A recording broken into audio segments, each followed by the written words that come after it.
There were no massive explosions, only fire, and it fell on Tokyo like rain. March 9th, 1945, Guam, Northfield, 5:20 p.m. The heat clings to the airfield like a second skin as ground crews pull the last safety pins from rows of silver B-29 Superfortresses. Engines cough, then roar to life, one after another, shaking the coring runway beneath their feet. Inside the cockpit of Lucky Lady 2, Major Curtis LeMay's revised orders sit folded in a flight jacket pocket, not to be read aloud, not debated. Tonight, altitude will be low. Bomb bays will be packed not with high explosives, but with fire. Far to the northwest, across 1,500 miles of dark Pacific water, Tokyo prepares for another night. Air raid sirens have sounded before. They almost always do, and almost always, nothing follows. For months, Japanese leaders had watched American bombing raids with a mixture of irritation and confidence. The B-29 Superfortress, huge, expensive, technologically advanced, had arrived over Japan in late 1944, flying from newly captured bases in the Mariana Islands. But the results, at least on paper, were underwhelming. Bombs fell scattered and wide. Factories survived. Production continued. At Imperial General Headquarters in Tokyo, the conclusion seemed obvious. American bombing doctrine was flawed. High-altitude precision bombing, especially against cities built largely of wood, was inefficient. Weather, jet stream winds, and Japanese air defenses all conspired to blunt the attacks. To many planners, the raids felt more symbolic than decisive. General Yoshijiro Umezu, chief of the Army General Staff, dismissed the threat in internal briefings. Japan had endured earthquakes, fires, and centuries of rebuilding. Cities could burn and rise again.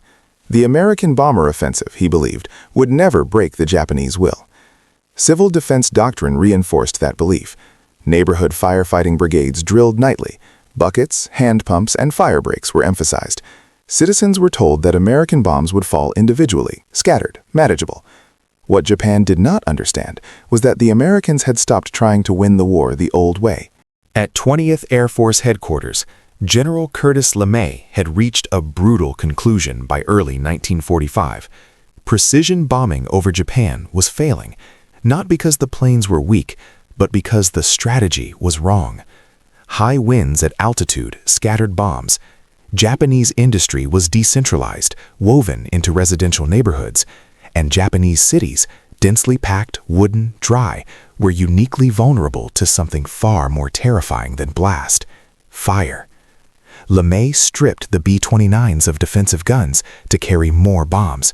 He ordered crews to fly at 5,000 to 9,000 feet, below radar detection, below jet stream winds. Losses would be higher, yes, but the effect would be overwhelming. The weapon chosen was the M69 incendiary bomblet, a small gasoline-based device designed to punch through rooftops and ignite interiors seconds later. One bomber could scatter hundreds of these across a city. Thousands of bombers could turn neighborhoods into furnaces. The target was Tokyo, not the Imperial Palace, not a single factory, but the heart of the city itself. On the afternoon of March 9th, intelligence briefings confirmed ideal conditions. Low winds at ground level, clear skies, dry air, the kind of night firefighters fear most. As dusk fell, Japanese radar stations picked up faint contacts far out to sea. The reports moved up the chain, slow and uncertain. American bombers had come before. This was nothing new. In Tokyo, Sachiko Nakamura, a 32-year-old seamstress in the Honjo district, finished boarding up her windows with wooden shutters. Her neighborhood was a maze of narrow alleys and tightly packed homes. She had a bucket of water by the door, just as the civil defense posters instructed. Her children slept on futons in the next room. Somewhere above the Pacific, hundreds of American crews flew in silence, engines droning steadily, their aircraft heavy with fire. Shortly before midnight, the first Pathfinder aircraft reached the city. They flew low and fast, dropping clusters of incendiaries, not to destroy, but to mark. Large X-shaped patterns of flame bloomed across eastern Tokyo, visible for miles. On the ground, air raid wardens hesitated. This wasn't how American raids usually began. Then the main force arrived. Wave after wave of B-29s followed the burning markers, their bomb bay doors yawning open over the city. Incendiaries fell like rain, thousands of small, spinning canisters punching into rooftops, tatami floors, kitchens, and workshops. Fires erupted everywhere at once. Within minutes, individual blazes merged into walls of flame. Wind, drawn inward by the heat, began to accelerate through the streets. Oxygen fed the inferno. Fire leapt canals, streets, fire breaks, anything humans had built to stop it. Japanese leaders had dismissed American firebombs as inefficient. On this night, Tokyo would teach them what modern war truly meant.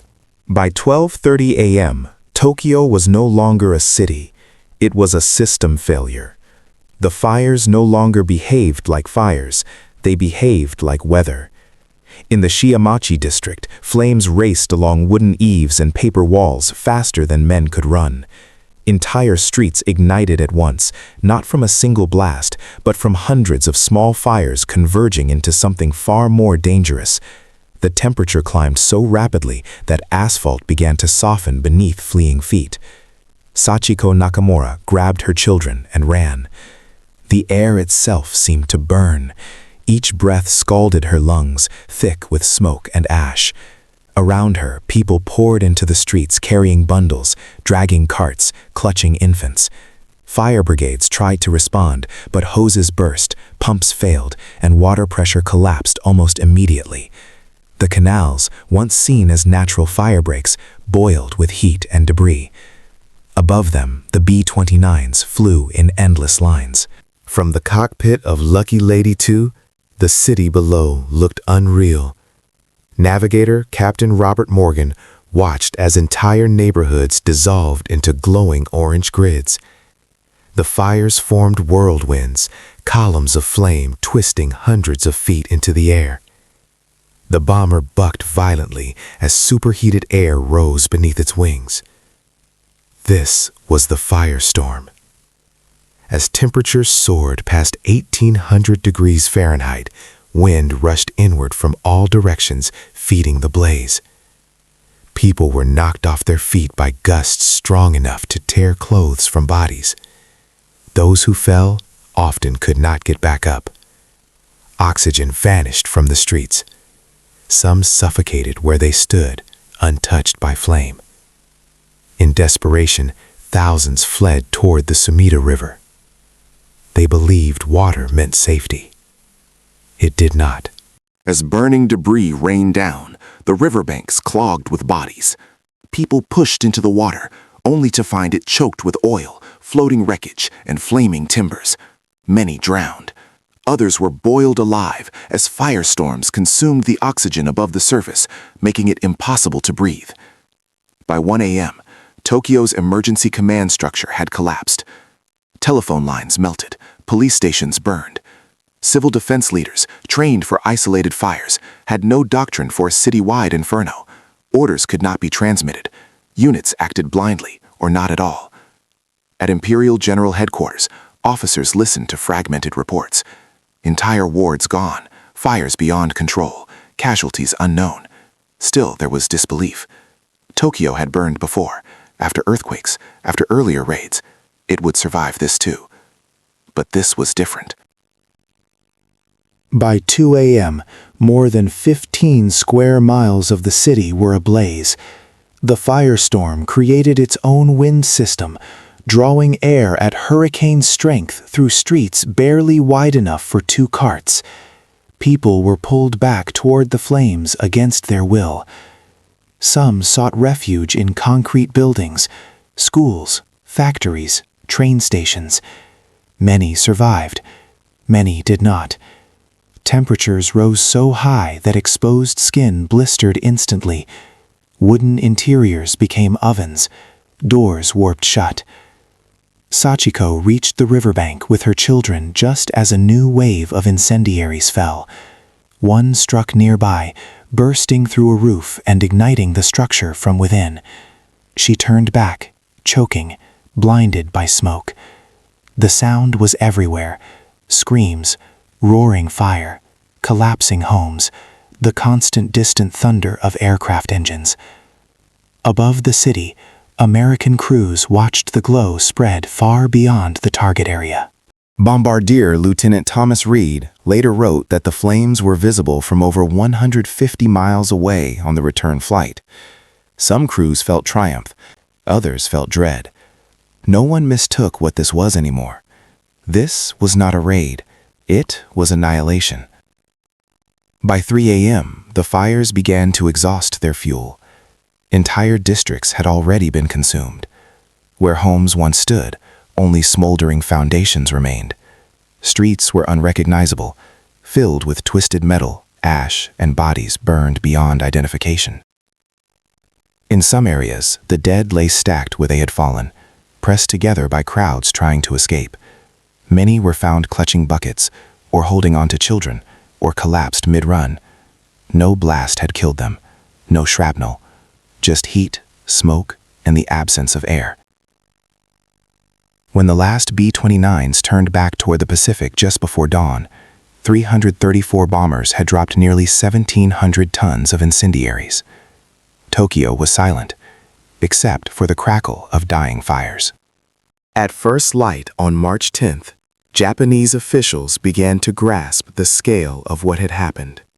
Entire wards, Honjo, Fukugawa, Asakusa, were simply gone. Rail lines had vanished. Hospitals overflowed or burned. Tens of thousands wandered homeless through the ruins, covered in ash, eyes vacant. Preliminary counts spoke of 80,000 dead. The real number would climb higher. And for the first time, inside Japan's leadership, a question took hold. Quiet, terrifying, unavoidable. If one night could do this, what would a month look like? Dawn broke over Tokyo without ceremony. The sun rose through a haze of smoke so thick it dulled the light into a sickly amber glow. From the air, the city no longer resembled a capital. It looked like a burned-out plain, broken only by rivers and the skeletal outlines of concrete structures that had survived where nothing else had. Japanese officials moved cautiously into the devastated districts, stepping over embers that still glowed beneath the ash. The smell was everywhere: charred wood, burned fabric, and something far worse. Bodies lay where they had fallen, many unrecognizable, reduced to shadows scorched into the ground. In the Honjo ward, rescue teams found entire families fused together by heat, their last moments frozen in place. In schools and public shelters, walls were blackened, floors carpeted with the dead. Survivors wandered in silence, faces swollen, hair singed away, clothes burned to rags. There was no cheering crowd, no speeches, only shock. At Imperial General Headquarters, reports arrived in fragments, then in floods. Maps were updated with red shading that spread uncontrollably across eastern Tokyo. Communications officers stopped trying to count destroyed buildings, and instead marked entire neighborhoods as lost. The official death toll was revised again and again, first 40,000, then 80,000, then more than 100,000. Over 1 million people were homeless. 16 square miles of the capital had ceased to exist in a single night. For the first time, senior Japanese leaders fell silent. General Umezu stared at the maps longer than usual. The assumptions that had shaped Japan's defensive planning, dispersal, morale, endurance, no longer held. The American bombers had not targeted a factory, they had targeted the city itself, and they had done it with terrifying efficiency. Civil defense leaders admitted the truth behind closed doors. Fire brigades were useless against mass incendiary attack. Buckets and pumps meant nothing in a firestorm that created its own wind. Even rivers were no refuge. The Japanese press, tightly controlled, reported the raid in muted terms. Damage acknowledged, casualties downplayed, resolve emphasized. But among the population, the message spread without words. People had seen it with their own eyes. The Americans could burn Japan at will. In the countryside surrounding Tokyo, refugees poured in by the tens of thousands. Farmers watched in disbelief as entire families arrived with nothing but the clothes they wore. Many bore burns that would never heal. Children cried without sound, their throats ruined by smoke. In hospitals that still stood, doctors worked without anesthesia, without bandages, without hope of catching up. Burns covered bodies from head to toe. Smoke inhalation killed survivors days later. There were not enough cremation facilities. Bodies were buried in mass graves or burned in open pits. Meanwhile, on Guam and Tinian, B-29 crews landed to debriefings that felt unreal. Some men slept immediately. Others sat in silence, staring at nothing. Officially, the raid was declared a success beyond expectations. Fire spread faster than predicted. Losses were minimal. Only 14 B-29s failed to return. General LeMay listened to the reports without expression. He knew this was only the beginning. Within days, reconnaissance photographs confirmed what the crews had seen. Tokyo's industrial output plummeted, not because factories were destroyed, but because workers were dead, homeless, or fleeing. The city's transportation network was crippled. Emergency services no longer functioned. And yet, Japan did not surrender. Instead, the leadership faced a darker calculation. If Tokyo could burn, so could every other city. Osaka, Nagoya, Kobe, the same wooden structures, the same narrow streets, the same vulnerability. American planners already had lists. On March 11th, just one day after Tokyo burned, new raids were approved. Incendiary attacks would continue, city by city, night after night. The goal was no longer disruption. It was collapse. In Tokyo, Sachiko Nakamura was found alive 2 days later, clinging to her children beneath the remains of a concrete bridge. Her hands were burned raw. Her home was gone. Her street no longer existed. She did not ask why this had happened. She already knew. War had come home, and it had arrived as fire. The Tokyo raid was not an exception. It was a template. Within days, the 20th Air Force repeated the formula with ruthless consistency. Low-altitude night attacks, incendiary bomb loads, minimal warning. Cities built of wood and paper were no longer targets of opportunity. They were liabilities waiting to be ignited. On March 11, 1945, B-29s returned to the skies over Japan. Nagoya burned next, then Osaka, then Kobe.